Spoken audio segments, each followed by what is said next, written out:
नमस्कार साथियों। तो कैसे हैं आप सभी?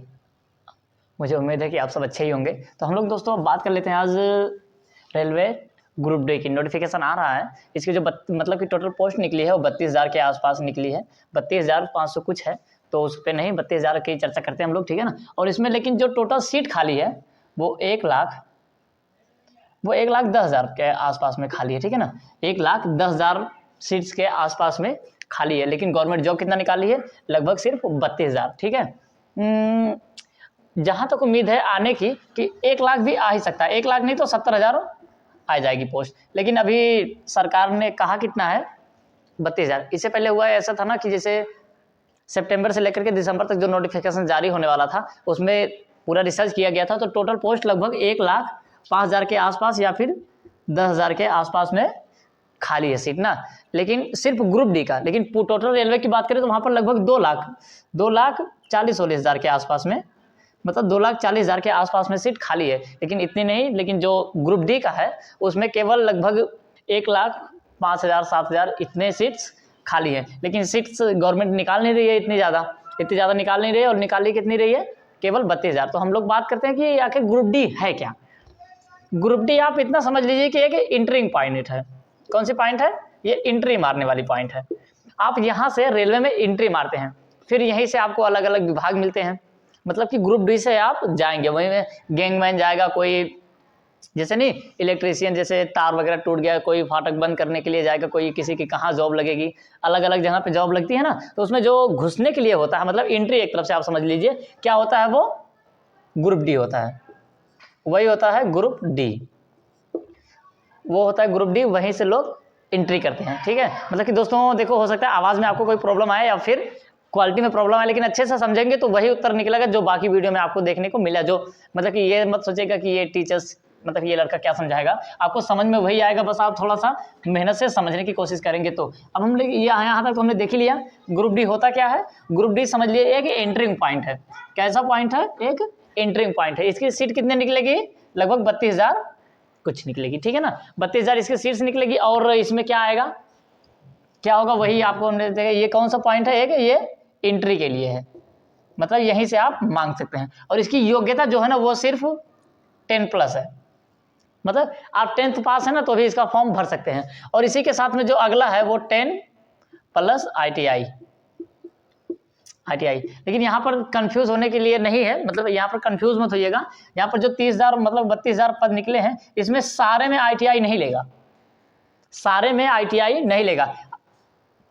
ITI लेगा तो केवल 30% में, मतलब 30% लोगों के लिए क्या चाहिए? ITI। बाकी जो 70% लोग हैं इनके लिए ITI नहीं चाहिए। मतलब कि 70% कार्य जो होते हैं रेलवे में वो ITI वाले नहीं करते हैं, ठीक है ना। हर जगह तार थोड़ी जोड़ना है, हर जगह पे मतलब कि इलेक्ट्रिसिटी वाला काम थोड़ी होगा, मतलब हर जगह पे ये तो सिर्फ वहीं पर लेगा। जैसे इलेक्ट्रिकल हो गया, हाँ इलेक्ट्रिकल हो गया, या फिर मतलब कि या तो फिर आ गया सिविल इंजीनियर, मतलब कि ये सब जहाँ कार्य होगा वहाँ पर क्या लेगा? ITI। लेकिन और बाकी जो जगह हैं वहाँ पर ITI नहीं लगेगा। ये देख करके मत कंफ्यूज होइएगा कि ग्रुप डी में, मतलब कि ग्रुप डी में ये ITI मांगेगा। ITI सिर्फ उतनी जगह पर मांगेगा, सिर्फ 30% लोगों में। कितने में मांगेगा? सिर्फ 30% में, और बाकी में ITI नहीं मांगेगा, ठीक है। बाकी में ITI नहीं मांगेगा। तो आपको अब बस यही अभी से जॉब की, मतलब कि अभी से आप इसके बारे में पढ़ना शुरू कर दीजिए। यहाँ पर होगा क्या, और जो इसका सिलेबस है, सिलेबस ज़्यादा टफ नहीं है। सिलेबस इस बार इसका बहुत ही ज़्यादा ईजी आएगा। एक तो आएगा मैथ्स, ये तो आप लोग अगर इसका एग्जाम दिए होंगे तो आप लोगों को पता होगा कि मैथ भी पूछेगा, और मैथ पूछेगा 25 नंबर का। कितने का पूछेगा ये? 25 नंबर का। और इसमें इंग्लिश नहीं रहता है, ठीक है ना। मैथ पूछेगा और फिर उसके बाद जनरल साइंस पूछेगा। जनरल साइंस नहीं होता है, GS का मतलब होता है सामान्य अध्ययन, मतलब GS मतलब कि जनरल स्टडीज। ये पूछेगा 25 नंबर का, ठीक है ना। ये पूछ लेगा आपसे 25 नंबर का, और करंट अफेयर देगा 20 नंबर का। 20 नंबर का हो गया, और बचता है 30 नंबर। 30 नंबर कहाँ जाएगा? इंग्लिश तो रहेगा नहीं, और कुछ तो रहेगा ना, तो फिर 30 नंबर जाएगा कहाँ? वो जाएगा रीजनिंग में। 30 नंबर जाएगा रीजनिंग में।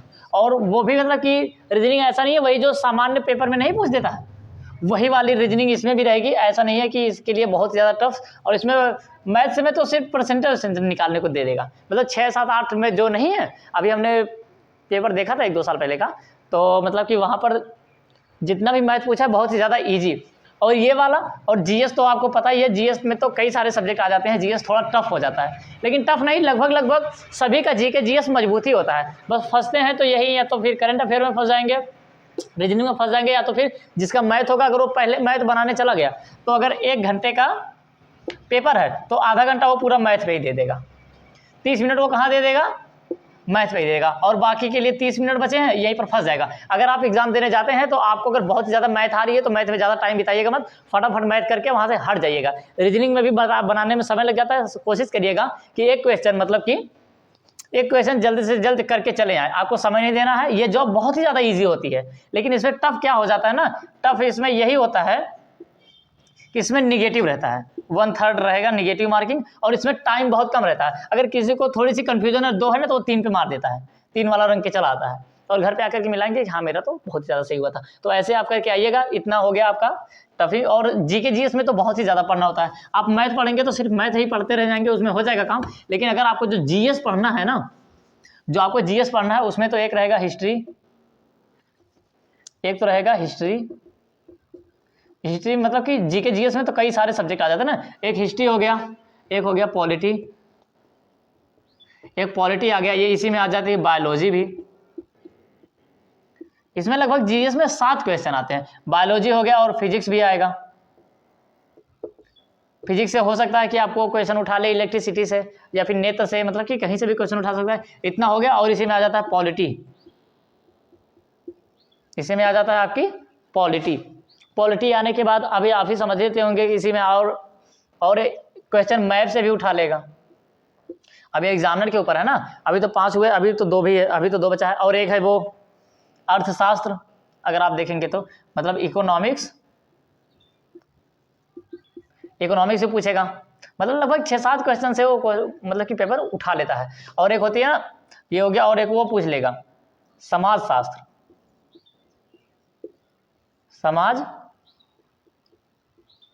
एक वो क्वेश्चन उठा लेगा समाजशास्त्र। अब जो एग्जामिनर के ऊपर है कि कहाँ से क्वेश्चन उठाएगा।